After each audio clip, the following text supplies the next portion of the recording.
One of the most underrated things in dog training is a release cue. Now, you may already be using a release cue and not realising it.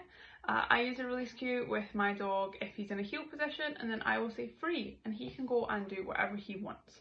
Obviously that's within reason, but I'm not then asking him for a heel position or, you know, having him do it against that. Is his own time until I do call him back, and then we will work again and then he can get released.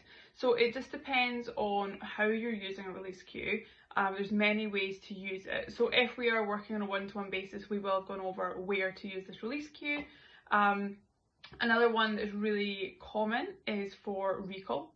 So if your dog is sniffing at an area and you want them to come with you rather than staying and sniffing, you call them. You can release them then back onto that smell because they have done what you want so that they can do what they want. So it is a bit of a balance, and you'll find that your obedience actually gets better because the dogs realise it is worthwhile listening.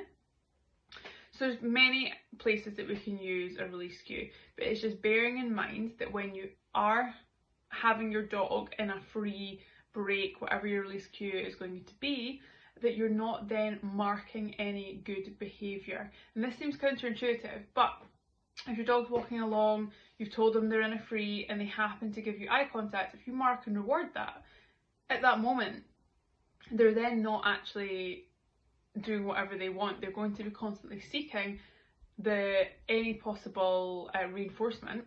So because we've marked and rewarded that, they think, oh well, this window's always open for reinforcement, when it shouldn't be. We need to be very clear with our dogs when they can do their own thing, and then we're also asking for their attention. It means when we do want their attention, they're going to give it much better and be far more keen to please than if it's just always there.